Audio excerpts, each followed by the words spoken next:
Slam podcast.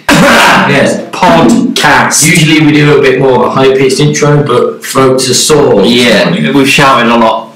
Yeah, and some negative, but mostly positive. Yeah, I'd say two-thirds, three-quarters. We'll delve into it as we go along. But I think the beauty of this Royal Rumble is that it had so many different opinions. Yeah, I mean, usually it's a lot of talking points, which is good. Yeah, usually it's a very one-sided thing with WWE nowadays. Excuse me, there's the voice going. It's going to happen a lot. Yeah, it's either that 99% of the fans leave pissed off, or very happy. Now you got kind of mixed feelings about it, which is a good thing in my opinion. Yeah, that's what you want the product. You want to do. debates. That's what you want. Yeah. So we'll quickly go through the pre-show.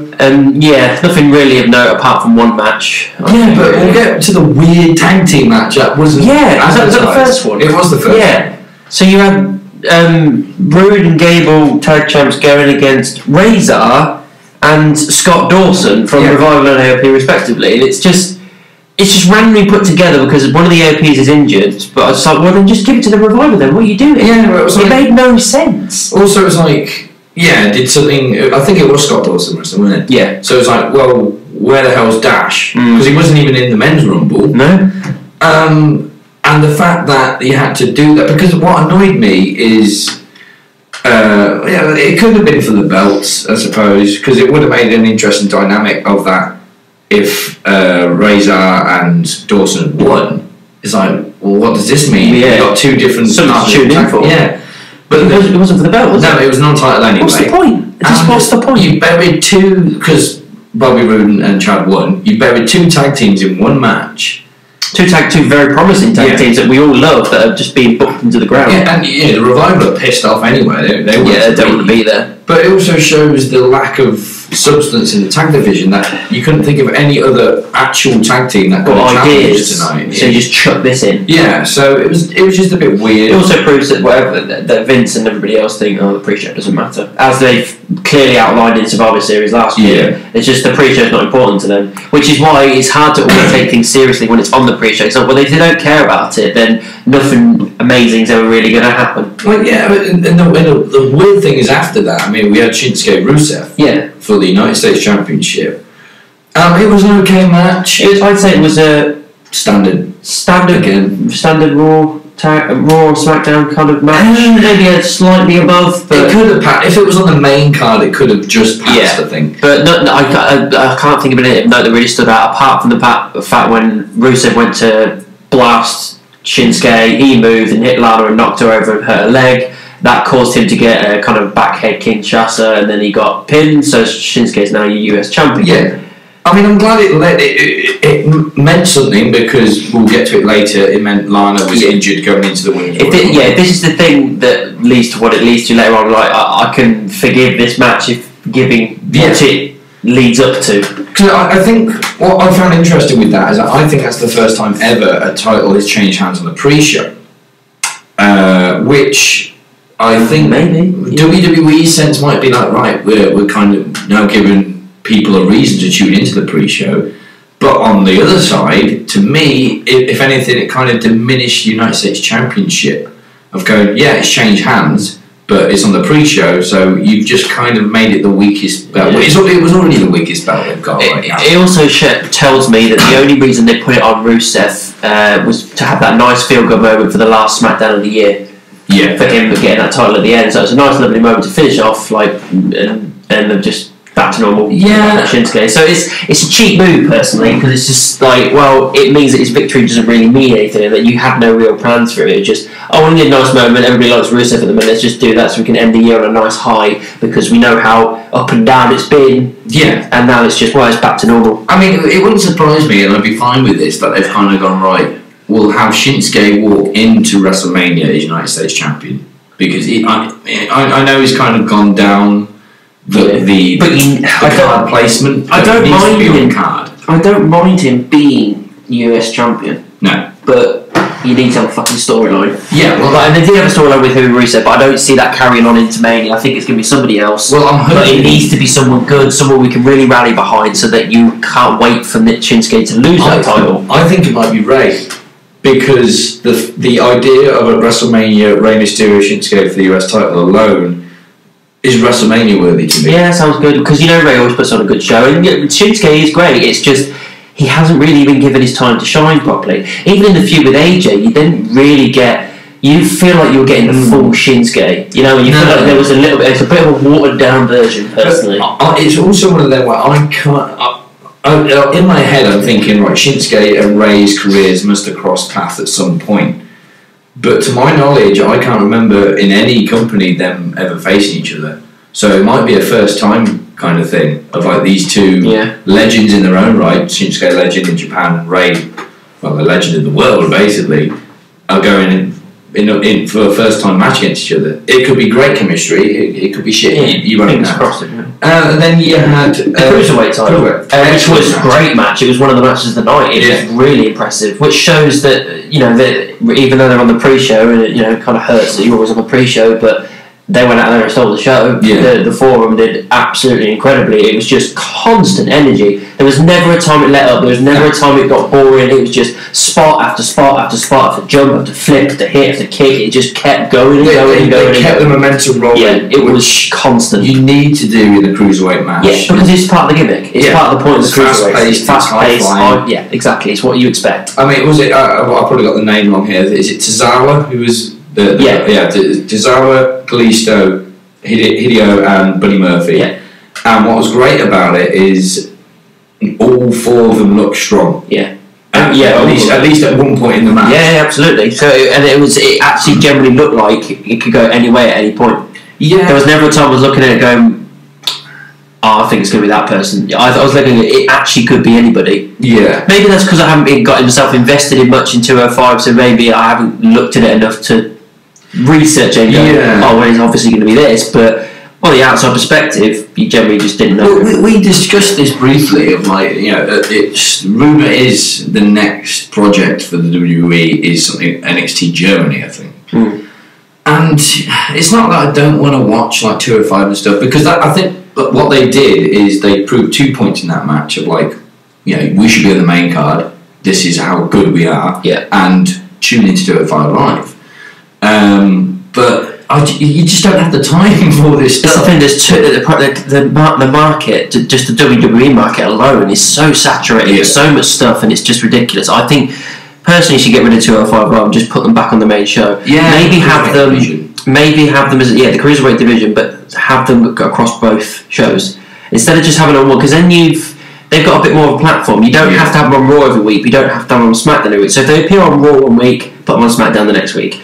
Just alternate it like that, so you get a bit of a breather, and it's kind of, you still get to see them, but it's not on just one brand. It's on both, because they're their own thing, so they can kind of cross between both, and it makes us more interested because it becomes part of the show and it doesn't oversaturate it for us. Yeah, I mean, I've kind of always wondered they've been struggling with house shows recently. And what I also found weird is that, and I think they're going back to this now, they do SmackDown Live and then 205 straight after. And no offence to 205, but majority audience will just not really care, and they'll leave as soon as SmackDown's done, and the 205 crowd will look crap on television. Yeah. So why don't you just go, here's a house show, and we're doing 205 as well.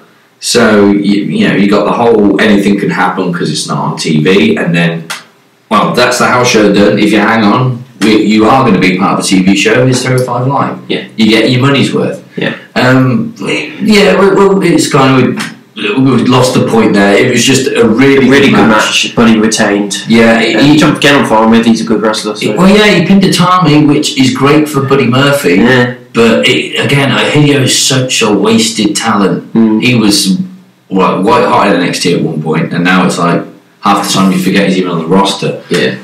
So then we go into the main show. Yeah, it's the main show. The opener, I was surprised that this was the opener. Yeah. I thought they might start with the Women's Royal Rumble, but obviously leading to what happens later in the night and how this feeds in, you can see why they did it. Yeah. So we started with the SmackDown Women's Championship, Becky versus Asuka. Yeah. I think it's probably actually, looking back and in hindsight, it is the best shout because you get a nice big pop at the start of the show. As soon as Becky's music hit, you're like, right, we're in. Let's fucking do this. I enjoyed the match.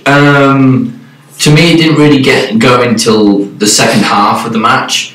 The first few minutes took a little bit of time. Yeah, but once it did get going, it was good. Yeah, it was one of them where going in, the crowd were very 50-50 at the start, and then as the match went on, the Becky chance just kind of overcame everything because she had loads of signs as well. Yeah, man signs. There's no better way of saying it. She is the man at the minute. That's the best way of putting it. I noticed as well. Asuka was a couple of times working heel. There was a couple of times where she was like talking trash to her face, wrestling aggressively in a kind of heel manner. Not going full heel, but she was just kind of like, I will do what I have to keep this fucking title. If that means I have to play dirty, I'll play dirty. Yeah, I think it was more. I wanted to get into that kind of character, not being a bad guy in the sense of she could go across the similar line that Becky does. She does what's necessary, but she's not a bad guy. Yeah. She's just like, I don't give a fuck. I'll do what I need to. She can be. Yeah, the heel in my eyes is insulting the fans, saying really harsh things they say harsh things to each other all the time, but just in that heel sense, if you get my drift, and cheating to win. Where Asuka should just be this violent, don't fuck with me kind of shit. Because it makes her more of a credible character and a credible champion. Yeah. If it's just like, it doesn't matter who you are, you'll get knocked down. And if you want to build her up to that, which I think you should. Because I wouldn't mind her holding that title for quite a while. I'd be totally fine with that. So if you're going to do that, you make her that threat where you just generally sitting around going, who's going to fucking take her down? Logically, you want the majority, if not all of the roster, men and women, to be going, yeah, they're pretty badass. You do not want to mention anyone and go, yeah, they're a bit of a pussy character-wise. Because why would you want that? It's a wrestling business. Everyone should have that badass persona, and Asuka can nail it. The problem I kind of got, like I say, it did get really good at the second half of the match. Yeah, but we've got plenty of times with she was doing Asuka was doing the disarmer, and Becky was doing they were swapping submissions, which was again, it was good, nice storytelling. Well, that was the interesting thing. Like, submission wrestling's weird because if it's not timed right, it could just fall flat. I'm just watching them sleep out in the middle of the ring, get on with it. But it didn't really get going until the submission's locked in, because you're there like, this could be it. But yeah, they got their finishes. The problem I had was I was looking at it and thinking, some people just have chemistry. Yeah. And there might have been a slight bit of chemistry between Asuka and Becky, but I just was watching the match thinking, with these two, I don't think the style of the match gets any better than what we're watching right now. But they haven't really wrestled much together. No, there's room for improvement, but I hopefully I'm wrong about the chemistry, but if I'm right and they go against each other again, I don't think it's going to get any better than that. Mm-hmm. But kind of a negative thing. But again, like I say, I hope I'm wrong. Yeah. So, but Asuka won. Yeah, she did. It was like an Asuka lock / bridge. The bridge helped, I think. Yeah, it basically just pushed like Becky's face into the mat and bent her over, so she couldn't not tap out. It's that modified thing. It's like it took a little bit more than just a normal Asuka lock to take Becky out. And it was kind of like disappointing she tapped out and everything, but I was just like, given what happens later on, it's just like, I can forgive this because it's absolutely fine. They were clearly having a plan, but obviously we'll get into it later. Well, what's interesting now is... I'll get into it after the Men's Rumble, otherwise we'll just get lost. So the following match was the tag titles. So yes, so it was Shane and Miz versus The Bar, and it was really good. It was actually a lot of fun. I'm not saying it was like the best match ever, but it was one of those matches where this was just meant to be fun. Yeah, and it's meant to be like, you know what I mean. And Shane and Miz being the ones that actually take the titles, which I thought to myself, and I think a lot of us did. I can see these guys taking it because it seems like it's just a fun thing to do. That would be nice, and it worked. I think they showed how really good the chemistry-wise they were. The Bar still, proved that they can still go. Yeah. Miz definitely working full on face here. Like he saved Shane with the skull crushing finale to Cesaro to get him out of the way. The bro kick, the long swing, the swing was about 15, 16 swings. Yeah, something like that. That was awesome. It was one of them again where I always said, if we could just quickly mention Takeover again, great pay-per-view. Yeah, we would review those, but we don't have the time. with Aleister Black versus Ciampa, it wasn't a bad match, but again, it being the last match of the card and with the crowd kind of going in knowing what's going to happen, it's hard to get invested. It's like, we know what's going on. I'm tired now. Let's just get this over. Not let's get this over with, but I don't think I'm going to be surprised here. Yeah. What helps with the Miz Shane thing, again, we were going in kind of knowing Miz and Shane were going to do it, but the place on the card was early, so that there was still energy from the crowd. Yeah. And the execution was brilliant. Yeah. Hence, the match was just fun. Yeah. And Shane hitting the shooting star press and good as well. At 45 years old. I know. He fucking nailed it. Absolutely nailed it. I didn't see him falter at all. No, I mean, I don't think this means the end of the bar yet. No, I don't think so. Not yet. I think they're going to be there for a while yet. Yeah. But it's a nice thing for Miz and Shane. I think it's like, again, we keep saying it. It's just fun, and we need to inject a little bit of fun. And if it's them that are going to be giving this that, then yeah, fine. I like the chemistry that's going around. That Miz is trying to impress Shane and be his buddy and everything. And Shane's a little bit apprehensive at the same time. He wants to give Miz the opportunity to prove himself as well. So it's I like that kind of dynamic. And again, like I say, it's just fun to enjoy. It's a tuning point for SmackDown because you're now going, right, what are they going to say? We got new SmackDown tag champions. Who's stepping up next? Yeah. Is there going to be a bit of backlash because, well, Shane's technically commissioner here? There's probably going to be like a really special Miz TV. What the bar going to say about this? Are they going to want their rematch or what? It's a storyline continuation point. Yeah. So it was a good call and a good match. Yeah. Next was Raw. The Women's Raw Championship. Which I'm surprised that I thought that would be a little bit higher. I thought maybe the WWE Championship would be next. I think or the Rumble. Or the Women's Rumble, but no, it was Ronda versus Sasha. It was good. It was good. I mean, we know Sasha's great anyway, and Ronda's just getting better and better. Every fucking time we're on a podcast, we keep saying how much she's just getting better and better and honing her craft. The rumours about her potentially leaving after Mania, I hope aren't true. If it happens, because I'm enjoying her. But yeah, if it happens, it happens. As long as we get to see her a few times a year, then I'm fine with that. Yeah. But it just depends how they book her. But yeah, getting back to the match, it was fun. It was really well told. There was even a couple of times where Sasha was being a bit of a bitch. She kind of had to. Yeah. You can't back up away from her. Actually, saying that, even Ronda was at some point. She was even staring down the barrel of her lens. It's like, you think I can't wrestle? I'll show you wrestling. And she starts like going to town on fucking Sasha. It's like, alright, she's not fucking around.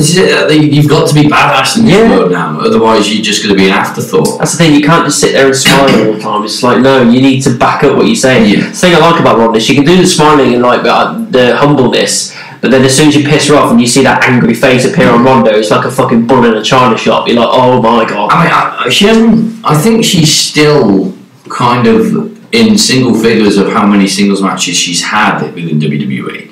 So I'm kind of guessing here. I'm pretty sure I'm right that Sasha called most of the match while they're in the ring. Yeah. Which they really helped each other there because I think Sasha needed Ronda Rousey to get back in the main event spotlight and prove she still belongs, which I think she did. And also Ronda, again, it just improves her game to work with someone who knows what they're doing. And I think it paid off. I think they worked with each other really well. Again, a lot of submission elements and stuff. There was a couple of times where I thought Ronda may actually tap because she was in a lot of pain with a couple of the bank statements. Again, Sasha not fucking about and snapping on her hands and stuff. That was good. Ronda retained. With a pinfall victory. But yeah, it was a pinfall victory, wasn't it? Which that was a weird one. But yeah, I mean, I'm fine with it. I didn't want Ronda to lose it. I think she's your biggest female star at the moment. Yeah. So, well, apart from Becky, obviously, but strength-wise, it's definitely Ronda. So it's just kind of like you don't want her not going into Mania with the title. It makes no sense just to get rid of it like a couple of months before. I don't. So yeah, I can always see Ronda definitely doing it. To be perfectly honest, it was a kind of filler match. You know what I mean? We knew that's what it was. It was just there. It's like, well, we need a good match for the Rumble, so let's put Sasha in the mix. personally, I think what's going to happen, I think Sasha's going to be back with Bayley, and they're going to be the inaugural tag champs potentially. I'd be fine with that, I suppose. I'd rather see them go against each other, because that was what was in the back of my head of like when Nikki and Ronda went against each other at Evolution, it was that pure, oh God, please don't have Nikki be the one to beat Ronda. Yeah. With this match, I did kind of look at it kind of going, you know what, if Sasha wins the championship tonight, I'm not going to be too upset. No, but I feel like she wouldn't have been my pick to dethrone Ronda, personally. No, but again, like, you could have had, again, Ronda's always going to be a draw, whatever match she has at main event, whatever match she has at WrestleMania, championship or not. So you could have had her match, and Sasha could have had a title picture match with someone. Because if Sasha had won, I would have said Bayley was winning the Royal Rumble. Yeah. Obviously, she didn't. We'll get to that. Yeah. But yeah, I thought the match was good show. Yeah, more than passable. Yeah, it was a very enjoyable, a pay-per-view quality match. So then it was the Women's Royal Rumble. Well, I'm surprised how high up on the card it was, really. But yeah, given the way that they were building things, yeah, okay, that's fine. I don't mind it being where it's set where it was. Yeah. A lot of people said that this should have been the last match of the night. But I think it's fair. I think what they're doing is they alternate each year with the Rumble stuff. So the women's headline last year, so the men's do it this year, and then back and forth. I think that's the fair way to do it. Yeah, it is. Yeah. You know what I mean? I understand it should be normally catering to whatever the storyline is that year, but you have to kind of try and be even. You do. So I think the simple way to do that to stop everybody out who said, right, we'll just alternate every year regardless. It's I mean, we'll get into who won in a bit. But the end of the women's Rumble match did have the massive pop. Yeah. But the men's did as well, kind of even. So, yeah, unless the storyline for one side, women's or men's, is obviously stronger going into Rumble than the other, yeah, it's fair to alternate. Yeah. There was a talk there wasn't many legend appearances. There was none. Which I was alright with that. So a couple of people weren't that. I thought a couple of my mates and that, and I've seen a couple of things on like Twitter and stuff that people weren't that happy that we didn't get even one legend. But I was like, no, I like that because it proves that they can do it without it. Because we're all going into the Rumble, the women's Rumble, thinking, well, they're going to have to put some legends in there because the roster's not thick enough like the men's is. Yeah. So, but they did it. Like they had a lot of NXT people in there, but. Again, I was fine with it. It's like they've proven that they can do a 30 women Royal Rumble and have no legends in there. But yeah, it's like, if you want to talk about creating the future, I know the Rumble is there for like the little pops of like old school legends just making it. You don't have to do it every year. No, but with the women's especially, it's like you have the opportunity to have, I think, the entire female roster in the match. Do it, because you'd be really annoyed if you're that one woman that isn't going to be in there just because they want a legend appearance. Yeah. So, yeah, but they had NXT people. I mean, Lacey Evans made a debut. I think it's her debut. She was number one. Yeah, she started number one. I'm surprised she started number one, but I like she cook up that it was a new person. Yeah, a couple of cock-ups at the start. I think she fucked up her kip up. Yeah. Oh, yeah, that was bad word. Embarrassing. Who was it? Was she again? Natalia hit it perfect, and she did it straight after and just did not. Yeah, Natalia kind of rubbed it in a little bit. Funny. But Natalia was the Iron Woman. I thought she did really well. I personally would have given it to someone like Ember Moon rather than Natalia, but. Yeah, whatever. The Iron Man, the Iron Woman thing is always just a fun little extra accolade for people. It's not something that really matters that much. It's just nice to say, well, that year I lasted the longest. When you're watching the Rumble, it's one of those facts. It's just a statistic, isn't it? Yeah, of course it is. But as far as everything goes, I think it flowed quite nicely and naturally. They put the right people in the right spots as far as like entrance, for the most part. Yeah. It was the match that kind of stopped the momentum for the pay-per-view for me, to be honest, because I just didn't think the quality. Well, it definitely didn't match up to the quality of match I had the previous year, and I don't know. It just felt. We talk about the Divas revolution has been overtaken by this women's evolution, or revolution, whatever, and it has. But it felt very diva-ish in the ring of what the moves they were doing. A lot of just kind of, not saying there was cat fights, but just a lot of. There just wasn't a lot of spots. Yeah, not a lot of like wrestling moves or clever ploys to get people out of the ring. It was just kind of, I've stumbled out of the ring here, or you've gave me a bit of a push and now I'm going to throw myself over the rope here because you've got me. Yeah, that kind of thing. The Riot Squad thing was okay, where they were kind of just sliding people out the ring to kick the crap out of them. Yeah. Io Shirai and was it Zia something? Well, the big bitch. I can't remember her fucking name now. Yeah. The Japanese chick. Oh, her. Yeah. She was pretty cool. No, she was Chinese. She's the first Chinese. Yes, women wrestler. I couldn't remember her name. But it was Io Shirai, Kairi Sane. The big bitch in the black leather. She's UK champion. Rhea Ripley. Yeah. Yes. She was in there, which was cool. Yes, she impressed me because everyone thought it was going to be Toni Storm. Yeah, because there was. Yeah, that's one thing. I suppose that's one thing I was disappointed at. There was no Toni Storm. No, I I suppose it was predictable, but everybody's quite high on Toni Storm at the moment. I thought that would have been a nice pop to have her there because you can put her in next year, but by then her pop or rise might have dissipated a little bit, so it won't be as big. But I think that's a genius part of WWE. Of kind of they probably because they showed Pete Dunne and Toni Storm at watching Takeover. So you got that logic thing of like, it's going to be Tony, and throw Rhea in there, throws a curveball, and a nice curveball. At the end of the day, I'm a fan that likes to be surprised. Yeah, fair enough. Nikki Cross, I thought she just stands out. Yeah, I like her. I like Nikki Cross because she is absolutely nuts, and I don't know what it is. It's because no one else is like her, and that's why I like her. She's unique. Yeah. I was only a bit disappointed she got dumped out as soon as she did. I know she lasted, 10 minutes or something like that. A decent amount of time. But she still just got chucked out in the middle. I would have liked her to have been at the very least in the final 6 or something like that. Yeah. That would have been quite nice. She was going crazy and everybody's staring her down, and then everybody just picks her up and dumps her over because everybody's like kind of afraid of her. So it's like, well, we've got to gang up on her. That would give her kind of a bit of a push. She's like, well, people fear her. Yeah. So they're going to have to team up to get rid of her. That would have been quite What really began to annoy me is a lot of the major spots in the Rumble were happening while someone else was coming out. There was a couple of times that did happen. So while you're paying attention someone's being dumped out just to see buzzers going on. Or they tried to do the Lacey Charlotte should stare down while Maria's coming out. It's like, if everyone's prime focus was on that, you might have got a reaction out of it going, these two are very similar, oh, look at this. Yeah. But we're focused on Maria's music. So you fucked it up. Well, yeah, it was just one of those things again. But I'm getting down to the last 4. Well, yeah. Well, no, that's it. Well, almost the last 4. Let's just get to the bit just before that. Number 29 was Lana.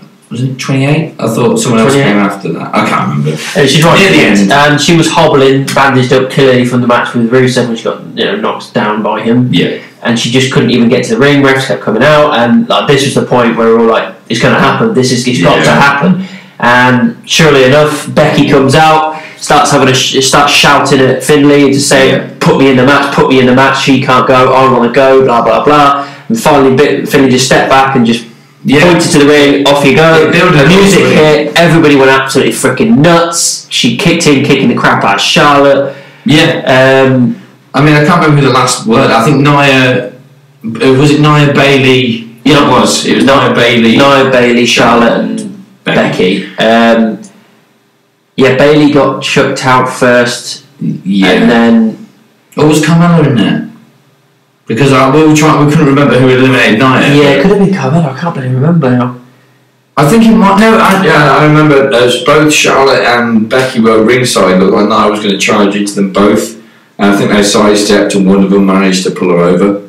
So either way, it went Bailey, then Nia, and it came down to Charlotte and Becky. Becky had a little bit problem with her leg out on the outside. Charlotte was just laughing it up. She got back in and just kind of cut a quick kind of promo, just like, I can go, I can fight me. I was like, oh, she's so fucking cool. Like, everyone was just like, she's so awesome. And like, they're hitting every note perfect with this girl at the moment. And yeah, it was a great back and forth between the two frenemies, I suppose you'd put it.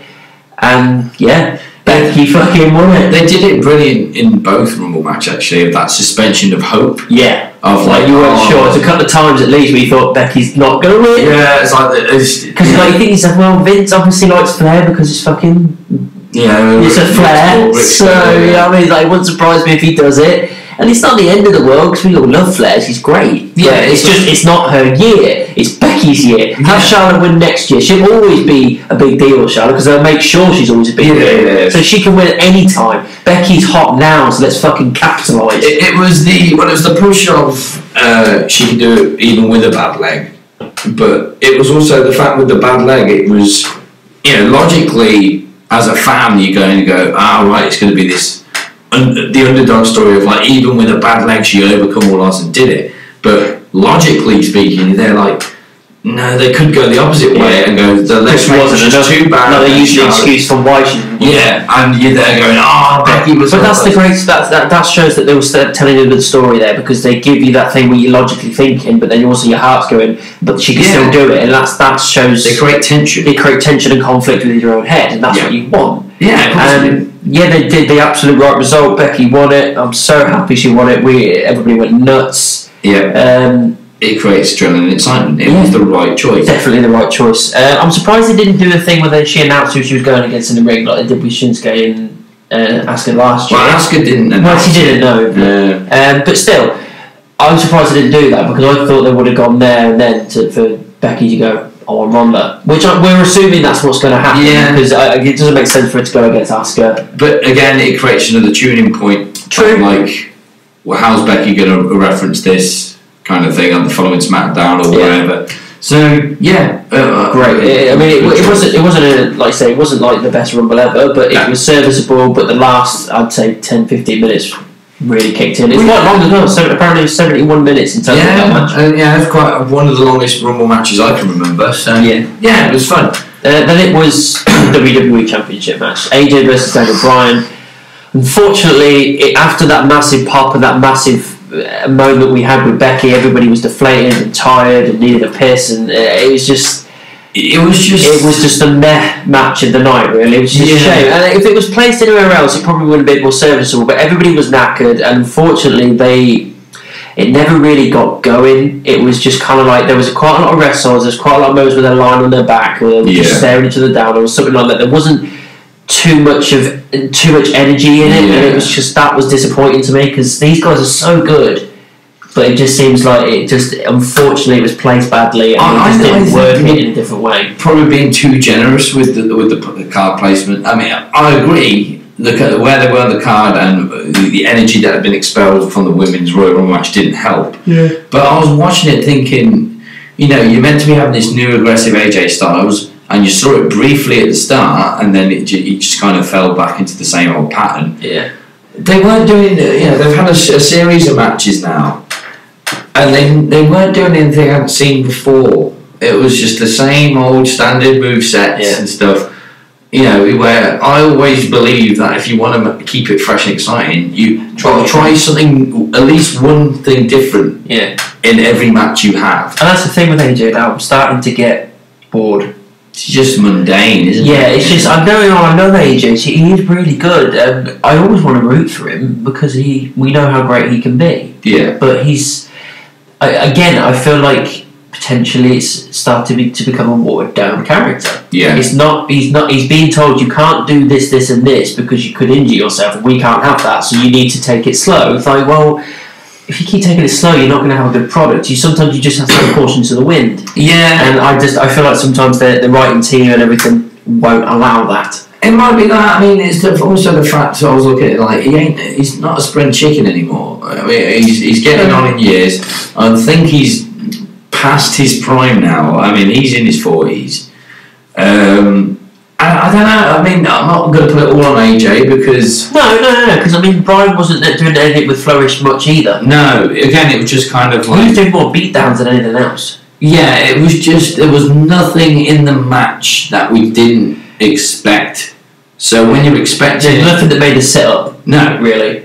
When something's happening that you always expect, I'm not sitting there going, well, I knew that was going to happen, because you don't know when this move's going to hit in or whatever. It's just kind of like, I would have done that. You've done that before. That kind of stuff. What really just confused everybody was the end. Yeah, none of us. I don't think any person in that entire room that we were in last night, I don't think anybody in that entire arena, or in fact watching at home, would have thought that near the end of the match, Eric Rowan would just appear in regular clothes, not in Bludgeon Brother outfit, not in a Wyatt family outfit, just in his regular clothes, wander out to the ring and just stand there for a bit, and then when the ref gets knocked down, there's a Styles clash, and then he gets picked up by Rowan and choke slammed, and then it's a 1-2-3 and Bryan's still your champion. It's so weird. Because not only it just doesn't make sense, and I don't know what they're doing and where they're going with it, because you would have thought if they're doing this, surely the rest of the Wyatt family are coming out as well, unless they're saving it. And two, is that all it takes to pin AJ now? Yeah, a choke slam from Rowan? You know what I mean? So Rowan lost his 6 seconds to the Rocket Mania at one point, yet now it's a choke slam to AJ and he's pinned. I'm sorry, but you choke slam him, you pick him up, and then you feed into Bryan with a knee. Because Bryan kneed him afterwards. Once the match was over, do that and then pin him. Because then I'm like, okay, choke slam and the knee, that's fine. It would have been a lot different if, during the match, again, which would have created some different momentum, if Daniel had really been wearing AJ out to the point of, Bryan had hit a couple of finishes and AJ just kept kicking out. You might have been able to believe that. He's got no energy left. That choke slam did end him. But I mean, I had so much hope when it first happened, because when Eric appeared, I was like, right, Luke's going to be soon after. Yeah, that's what I thought. I thought one at a time it was just like going to be Rowan, then it's going to be Luke, then you just hear and they're like, oh fuck. I would have been fine with the Wyatts attacking both of them, because it just would have put Bray straight back in the title picture. But I don't know. It was just. I mean, is Rowan just going to become a bodyguard? Well, it looks that way, because the fact that I thought Daniel was going to take his belt, kind of look at Eric and be like, what the fuck are you doing here? And then wander off, and that was it. But he kind of stood his little smirk and everything. He was barking out orders and stuff. Yeah, so as if it was premeditated. Yeah, so it looks like Eric's his bitch now. Which, it's weird. Again, we were talking on the way home of like, it is weird, but I'm not going to knock it until I see what happens. It's a talking point, and again, it does open the door for potential. We're not too sure. It could go downhill where he's just a bodyguard and nothing comes of it, but it could be the first step to, right, Bray's coming back. Yeah, I think Eric's a little bit. I know Eric's always been the guy that's lost in the shuffle, but I think he's better than just Bryan's bitch, really. Yeah, of course he is. And that was the only memorable moment from that match, was the ending, really. I mean, it would be interesting if bit by bit, because I kept thinking, I know it was all a ruse back then, but Bryan was in the Wyatt family for a small period of time, but now this is a different Daniel Bryan. So if, I don't know, he has another title defence at Fastlane, Chamber, wherever, and Eric gets taken out, and you're like, oh, all right, now Daniel's screwed, and then Harper appears, you're like, right. So is Daniel controlling Harper and Rowan now? Is this their new leader? Yeah. And, you buy into that, and then maybe not until WrestleMania is where we see Bray, and it's more like a co-leadership. That Bray and Daniel... So like the alpha and the beta taking control of the pack. It's like Bryan and Bray are back together, but this time Bryan is invested in the Wyatt family, and he's leading Harper Robin with Bray. Yeah. I don't think that's going to happen. We'll just have to see. But it's a talking point. But it was the weakest match of the night for me. Yeah. And that's saying, I'm not including the pre-show. Because if we include the pre-show, the tag at the start was the weakest match. But it was interesting. Then it was the Universal. Yes, so David versus Goliath, Finn versus Brock. And it was good. It went down the way I wanted it. Yeah, exactly. I think it did exactly what he needed to do. I don't think any of us truly believed that Finn was going to do it, which of course he didn't. But don't get me wrong, if he'd have done it, the place would have gone fucking batshit. It would have been amazing. There was times where Brock was selling it enough to make you believe it could potentially happen. Build-up was brilliant. Yeah, because Brock sold. Apparently Brock was the one that was really keen to work with Finn. He was like, I really want to work with this guy. And he did exactly what he did with AJ about a year or two prior, where they had a great match, and Brock only got away by the skin of his teeth. And it puts Finn over strong in the feet like he did with AJ. So it basically gives you legitimacy to go, right, Finn's a serious player. And we've got this, obviously, rumour that's circulating around at the moment that potentially for Mania it's going to be Finn versus Taker. So you need that credibility. You need to look at it and go, there's a reason why he's going against Taker, because Taker, he can see it and go, okay, I'll take you on. You deserve my attention. I think it was less about Finn being thrown in the title picture and more about this is proof Finn can hang with the big pushing boys. Finn. Yeah, that was what it was for. It's like, because it's one thing to go like, here you've got a title shot out of the blue, but this is like, Finn has proved he can hang with Brock Lesnar, and in this era, it's when you can hang with Brock Lesnar, it means you can hang with anybody on the roster. As far as Vince is concerned. Rightly so. I mean, unfortunately, just quickly going back to the WWE Championship, I don't ever forget that Daniel Bryan's WWE champion, but back in the golden eras, like Attitude Era and all that, the WWE champion would mean you are the top dog here. And I don't feel that with Bryan. It's not unfortunate. It's not the case anymore, is it? But they've kind of pushed the Universal title the right way, because you do see Brock as this unstoppable force. So when again he does lose the belt, whoever's got the title has good credibility. Yeah. So it was a good match though. Like I say, Brock sold really well. I think he got himself in the stomach. In the stomach twice. Bottom of the table. Yeah. Then he got a couple of hits in the stomach again, and he got a coup de grace. Well, he's just a stomp on it. Yeah. No, he did get a coup de grace. So yeah, he was selling that really well. So there was plenty of times where you thought Finn could do it, and to be honest, I think Finn was dominating more than Brock was. He had a lot of offense. He did have a lot more offense. It was just, I think Brock only won by desperation, because Finn hit the coup de grace, and then just as he was going in for the pin, Brock just put him into a reverse Kimura lock and just kept the pressure up until he had no choice but to tap. Yeah. It wasn't like it was an F5 finish. It was like, this is a desperation move, because Brock knows how close he's coming to losing.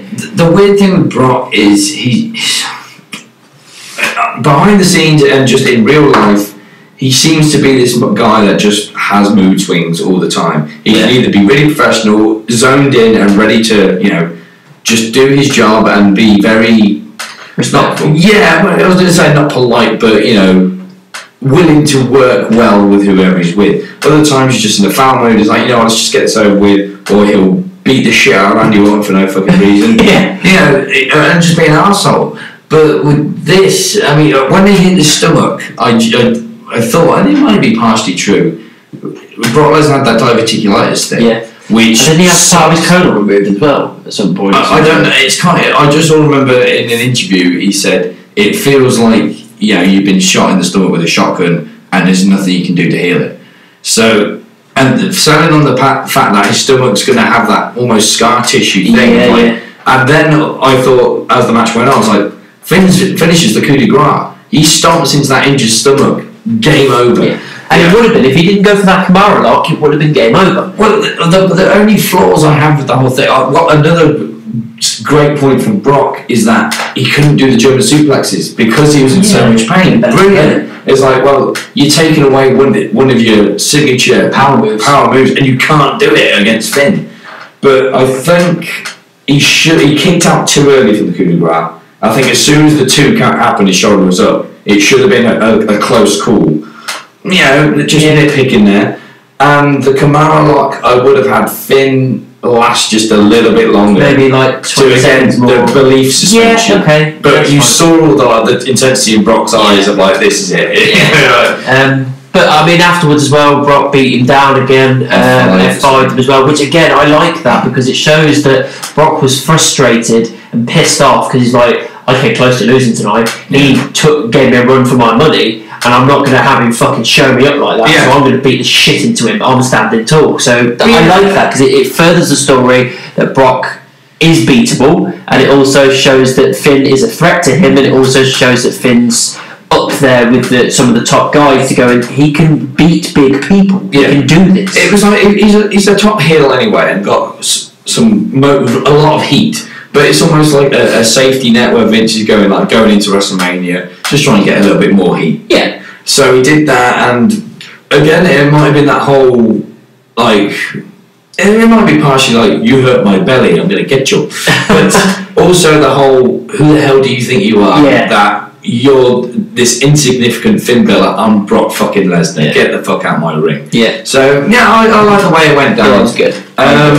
And then it was the main event. The men's Royal Rumble. Which to me shot like quicker than the women's. Yeah. It was good though. I enjoyed it. There was a lot of moments I didn't expect, or Jeff Jarrett, I did not see coming at all. But Elias, and I was thinking to myself, it's probably going to be someone like Lashley or Corbin that's going to come out and ruin it. And then just to have Jeff come out, I was like, what? With his little belt. That was brilliant. It was funny. And then Elias just kicked the crap into him and chucked him over. But still, it was fun. I don't know why. It just again, it's one of those curveball surprises that I love. He weren't even in my head of like a possibility of being in the Rumble. No. And now it's like brilliant. You know, we were all speculating with like, is Cena actually going to be there? Brock, Taker, Kevin Owens, Jeff Jarrett weren't even on my list. And I was so happy to be surprised by it. Yeah. But there was a lot of, again, not the greatest Royal Rumble match I've seen. A lot of the participants were, they either came in pointlessly to be eliminated straight away or just... Yeah, there was a couple of times that happened. It's like, what is the point? Yeah. Titus O'Neil was one of them. Well, yeah, but I know they did the Titus and Kurt Hawkins thing for that spot. Yeah. But kind of a waste of two entrants where you could have had two other people that could have got pops. A lot of NXT guys. There was. I mean, we had Aleister Black, we had Johnny Gargano, we had Pete Dunne. That was brilliant. That was amazing. I was really surprised about the amount that all those three guys. I thought as soon as we had Gargano, I thought they'll probably do one more, but I'm not too sure who. And then you get three. The praise I will give is that with those pointless entrants, that the ones that did get kind of eliminated straight away. Without being offensive to them, I'm kind of glad it happened to them because the rest of the roster in that match it was a stacked card in that Royal Rumble match. If someone like Almas or Drew McIntyre went in and got eliminated within the first minute, I'd be pissed off. But I just remembered as well quickly with going back to the women's Royal Rumble, Hornswoggle were chasing. That was funny. Good, because that plays into the Titus thing as well, because obviously Hawkins was doing the same thing under the ring. Yeah. Titus he ran and stopped and then walked up. And then he saw Hawkins and went under there anyway. Well, it's that kind of inside joke now that every time anyone was hiding in the ring. Because even Titus got a bit of a pop when he arrives. It's like, all right, let's have some fun. You know what I mean? And he doesn't normally get that when he's on the Rumble. It's just like, but this time it was funny. It's a silver lining thing. It is. That slide was like the best thing that ever happened to him. We were talking about what's Kofi going to do, and again, two in a row. I mean, don't get me wrong, they weren't the best ones, but there were two new things. So he fell out, and then his feet hit the apron, so he just rolled. And then Xavier came out later on, and he kind of like backwards fireman carry type thing. And then he got him back, and then they both got eliminated by Drew. That was it. Drew was one of my picks as well. He beat shit into the Jose and no way Jose. Oh no way! We're getting into the pointless. Yeah, that was a pointless one. Because just quickly go back to that Hornswoggle thing. When Zelina was hiding under there, I always believed in the whole, she's going to be there till the very end here, we're going to forget. But whenever someone goes into the ring, it is that kind of like, you just have a shit joke of like, maybe Hornswoggle's in there. And then 10 minutes later, for him to actually be there, like, it is funny. With the men's, Lashley, no one cared. He was out quick though. Yeah, fuck him. But I was like, fine, I don't care. Same with Jinder. He just beat shit into because it was Seth that took him out, wasn't it? And then he just dragged Seth into the bottom rope, beat shit into, put it through the table. Same happened with Braun. Somehow I think he hit the ring post aimed for Ray and fell out of the ring and you forgot about him. Yeah. But he did have a stacked roster in the end. Ray, Joe, Almas, Orton, and all the main big stars put on good performances. I was surprised with Almas was one of the last four. Yeah, but it's a great push for him. I was glad that was the case. Dolph eliminating Drew makes sense, but still shocked me. Yeah. I think Drew should have been. It should have been down to him and the last person as well. But I was surprised he went as early as he did, and by who it was as well. I was like, well, I don't want that feud to continue. Yeah. You know what I mean? I'm done with that. It should have been someone else he's going against. You know what I mean? What's unfortunate now that I think about it, because I was kind of placing it that there's those insignificant entrants that kind of they do get eliminated quite quickly, or you never really believe, like Apollo Crews and stuff like that. And then you've got the main favourites or the big stars. The one person where I just thought, where do you belong in this, was Dean Ambrose. Yeah, there was nothing. They had a good moment when he arrived. Because Seth was there waiting for him, and they get into the fucking full-on beatdown of each other. That's fine. But after that, nothing of note happened to him. I think he dirty deeds. He did. It was Gargano. That was it. That springboard spear, and he called him dirty deeds. Which great move, but I can feel almost the frustration of the fans don't know where you belong on the card anymore, and you probably don't either. If I'm completely honest, put him on SmackDown. Yeah, I agree. I think he's right better. Because with someone like Dean on SmackDown, he could potentially go straight into the title picture. Yeah. And when maybe Bryan's not champion, I don't really want to see AJ Dean again. But there's plenty of other people on the roster. Jeff Hardy versus Dean would be fine with. Ray Dean. Yeah, I think his time on Raw was kind of. He's going to get lost in the shuffle. It's time for a change. Yeah, they could have kept going with it, but they kind of bailed on him and Seth really quickly. And him bailing on the Intercontinental Champion easily as well. It shows that they're not sure what to do with him at the moment. Well, another great push is Mustafa Ali. Yeah, Iron Man. Great performance, eliminated Joe, which I saw coming because it's like their feud's going on and Joe beat him twice on SmackDown. I was like, right, I think Mustafa's getting rid of him, and he got rid of him. The fucking seething look on Joe. But also, he eliminated Ambrose. Yeah, got rid of Ambrose. He eliminated some big stars. Yeah, I was really impressed. He got rid of Shinsuke as well. Yes, who did? Alistair. No, sorry, was it Alistair who got rid of Dean? Was it the black mass over the top rope? Oh, it could have been. Yeah, it might have been. Maybe I was thinking of Shinsuke. I think this run has proven that they have got big plans for him. Yeah. Now I don't know what they're going to do with him, but the only thing I can think of at the moment, which I don't think is going to happen, but it's the only thing I can think of that comes to mind, is that potentially they're pushing towards him and Bryan at some point. It may not be for Mania, although they've got plenty of time to build it if they do. But if they don't do Mania, I think they're going to at some point. One thing I think they need to work. I mean, we were talking about since their announcement, like we're going to change things. There hasn't really been much change. Now, there's a lot of they're teasing stuff, and again, Mustafa's one of those teasers where this is the change that's coming. But it's that they're taking their time with it, and I'm going to give them a pass at the moment. They say things are going to change, but we don't want things to just like that. No. It needs to work into a storyline. Sometimes you can do it, but other times it's like, well, it needs to naturally evolve. You can't say, oh, you want to change? Okay, well, we'll put this person in. It's like, no, you need to explain why. You can't just do it because we said so. Do what we want, but do it where it works into a story and works into the point of the match, not into, just give them what they want. It's not how it works. Otherwise, Twitter and Facebook are just going to fill with fans going, well, why? Yeah, so that's the thing. We're never fucking happy as fans. We want one thing, and then when you give it to us, it's like we didn't want it in that way. You know what I mean? It's just, we're never happy. Even before Bryan started saying it into character, I agree. I always thought we are kind of fickle when it comes to we will want something, but then when the next thing comes along, as soon as we've got it, it might be great for a while, but it's like, right, you've done that, we loved it. What's next? It's starting to become apparent that WWE fans or wrestling fans in general are becoming more and more like those hardcore Star Wars nerds. You know, the twats that are just like, I could have wrote it better. Yeah, I could have wrote it better. It didn't go the way I wanted. It's like, you're not writing it. Yeah. It's like Star Wars and Disney, they're writing it. This is the story that's being told. But if you don't like it, that's absolutely fine. You're allowed your opinion, but you can't boycott it because it didn't go the way that you wanted. You voice your concerns. You be like we are right now. We voice our concerns when we don't like something in wrestling, but we don't go, oh well, I could have written it better. I'm not going to watch wrestling anymore because of this. It's like, well, no, because you're not going to win. There's no victory there. So you're just losing out on watching something potentially good that's going to happen just because there's one thing you didn't like at one point. It's kind of like it's the Superman complex. This is why I didn't really like the Superman comic. Superman always he had pretty much no weakness apart from some green rock.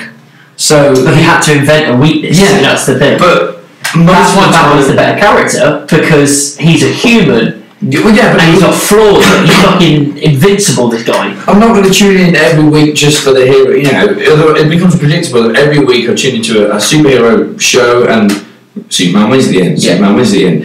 Which is why something like Infinity was so good because the Venom wins. If we get whoever we want to win all the time in wrestling, it would get stale and boring because there's no change. As long as there's an end game in sight where you get what you want eventually.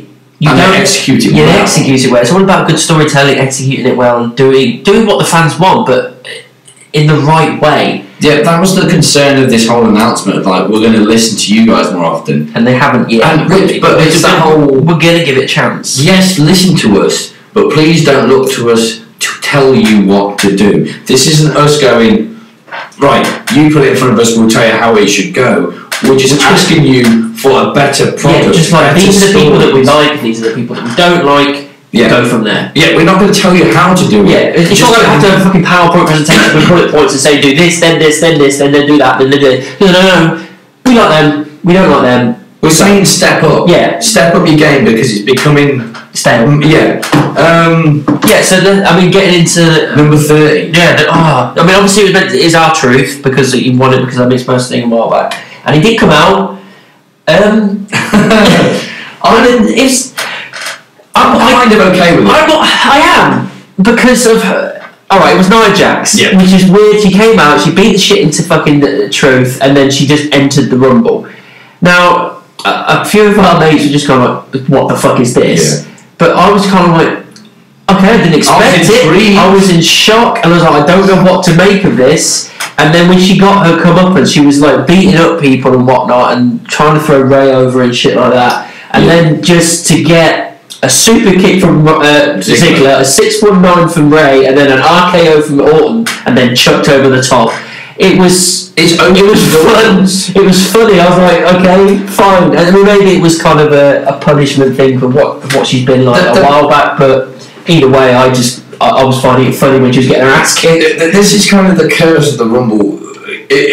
You get excited for the Rumble because of the potential returns, appearances, all these different things that can happen. And when something doesn't happen that you've hyped up in your head for some fans, they will get angry. Yeah. So we're there going, Kevin Owens, Sami Zayn, Bray Wyatt, Matt Hardy, all these things, even Rock and Taker and Jericho we're talking about. Yeah.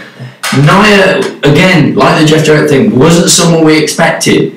So it shocked me, but not in a particularly bad way. I was just like, okay then, alright. This is what they're going for. And this is like, think of it this way, like, fair enough, we can speculate all we want about who we want back at what point, but you've got to make sure that these people are 100% clear, whether the contract's right for someone like Jericho, something like that. So sometimes these kind of things can fall apart, so they can't do it. You can't just expect it. If it doesn't happen, it's like, well, that's not good enough. It's like, well, that's just the way it is.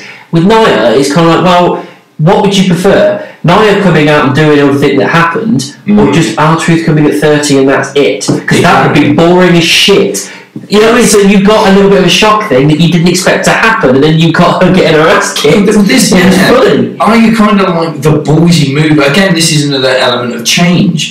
I don't think they've had... the time period in the world has changed. It's never been okay to hit a woman. Let's get that put this straight. But in the wrestling world, it was always acceptable. Yeah, it was but then, with the way the world changed, the PG era, obviously they would get a little bit. You know, if a woman is going to get hit by a man, it has to obviously be an accident or some stuff like that.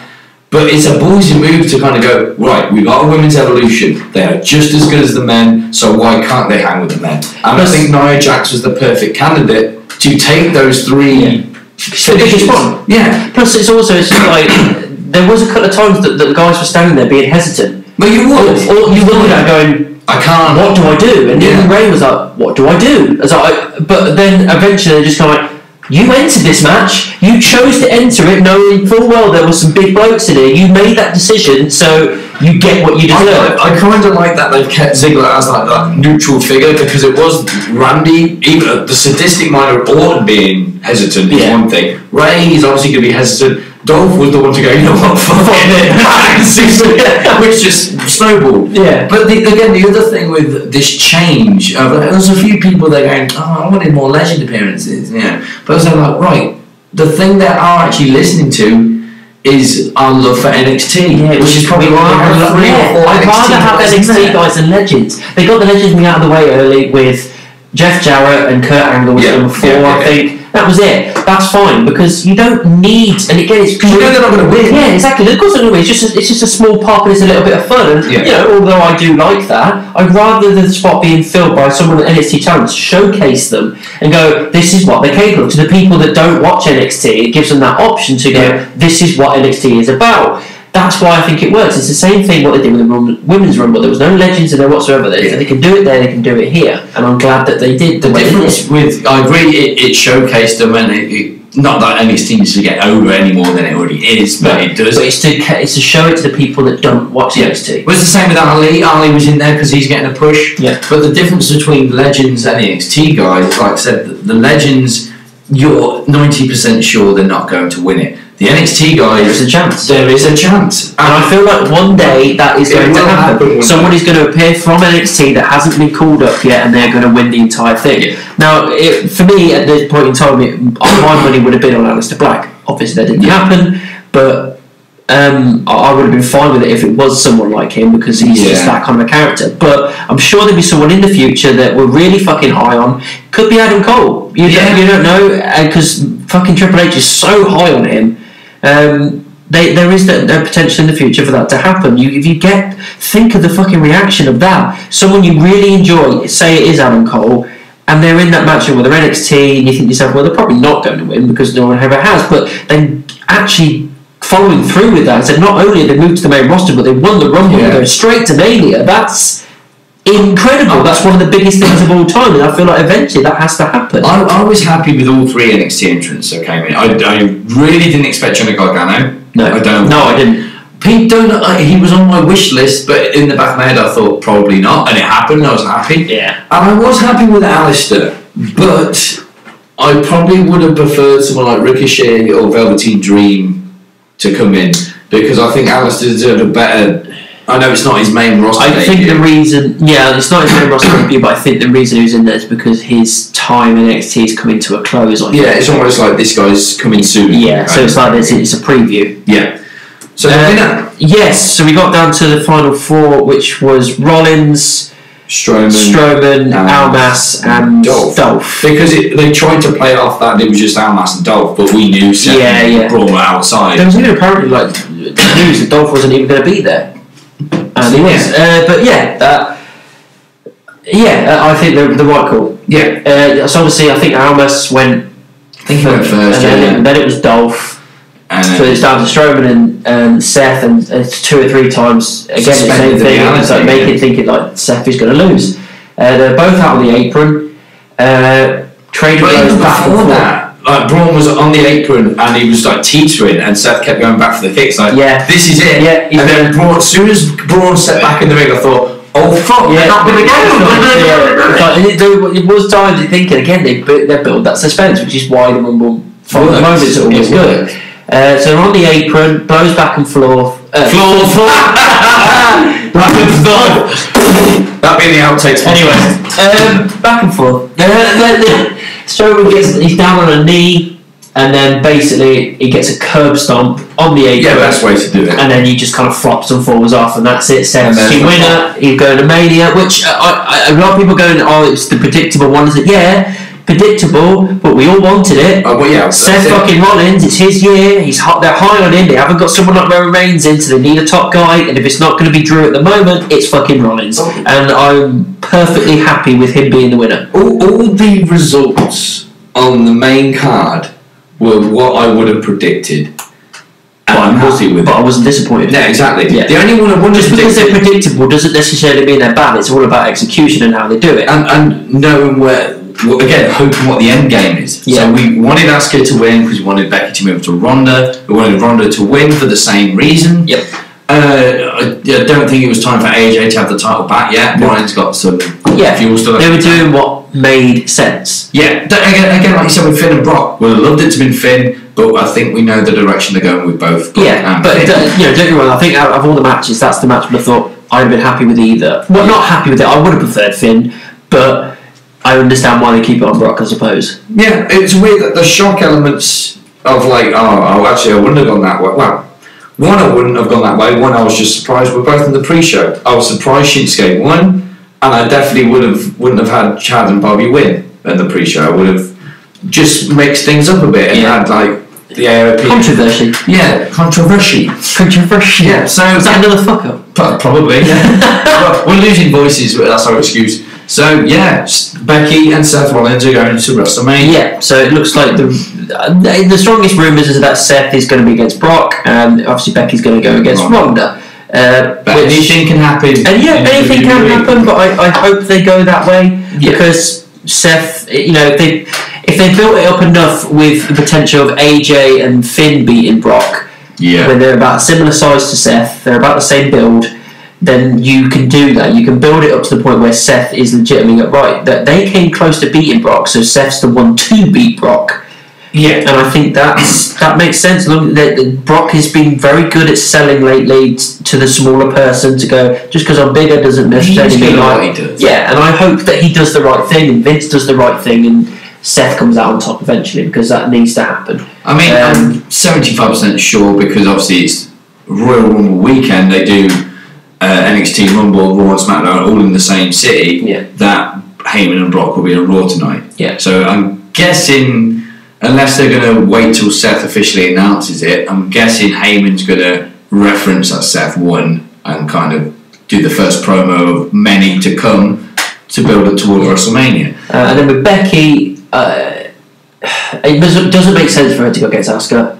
So it needs to be Ronda. It makes sense. They've got unfinished business. They never got that chance to finish things off. So you need to do that. Mania, obviously one of the strongest rumours is them actually headlining Mania, which I'd be fine with. I think if you're going to do it at some point, now's the time. Everybody's quite hot on Ronda. Everybody's on fire with Becky. Especially with a milestone Mania like 35. And if they decide to chuck Charlotte into the mix as well, then that's fine. Well, because that's Vince's little thing, I suppose. It's like that's fine. As long as Becky comes out on top. Well, what I was going to say earlier, but I thought I better wait till we announce Becky's the Rumble winner, is if she picks Ronda, Asuka then has, if she wants to continue this possible heel movement kind of thing, but not a heel turn, is just right, aggressive. You picked Ronda because last night I kicked your ass, so you know you can't beat me.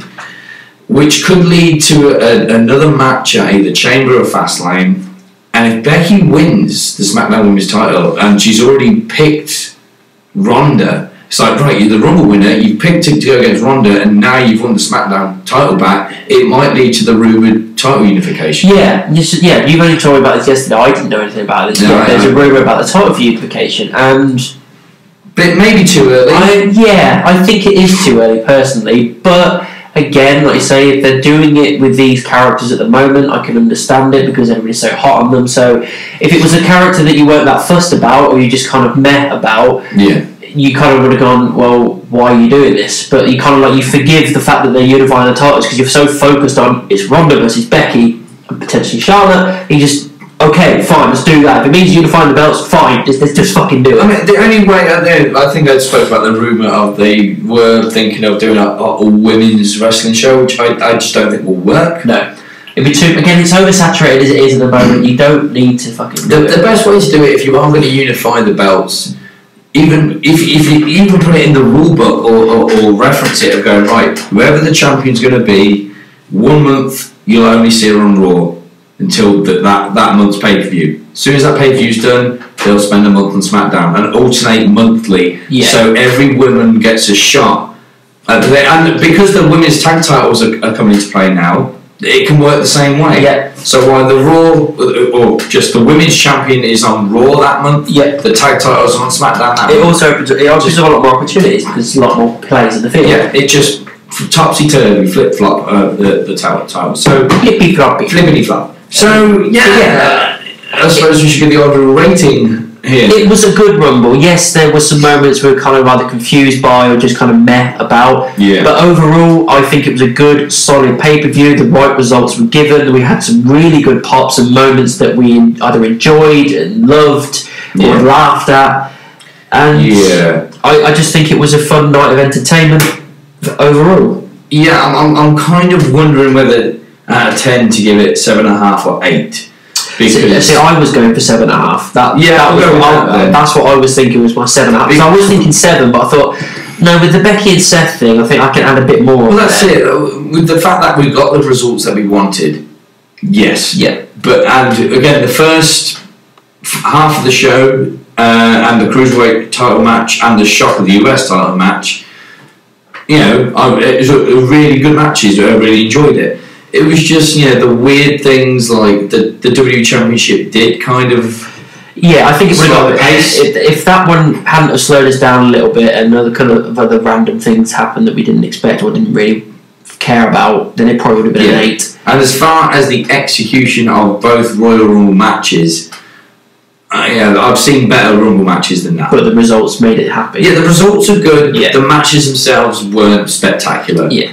So I'll stick with 7.5. Yeah, 7.5 I think as well. Yeah. So that's Royal Rumble 2019 done. Yeah. Next time we're coming will be Elimination Chamber. 2 or 3 weeks away. Yeah. Then we got Fastlane and Mania. We did say last time that a friend was meant to be doing the Rumble with us, but he couldn't do it. But he is trying his best to get a day off so he can do the Mania with us. And he's an amateur wrestler himself, so hopefully if he can do it on the biggest show of them all, it'd be just nice to have that extra bit of flavour for our podcast. Dynamic, different opinions. Yeah, and for someone that's got the inside track that does wrestling, might know some things that we don't. Right, yeah, exactly. So we'll be back in 2 to 3 weeks. Yeah, February 18th, something like that. Yeah, I don't know. So look, do the usual, like, subscribe. We're on YouTube, SoundCloud, Stitcher, and iTunes, and we'll be back in 3 weeks for Elimination Chamber.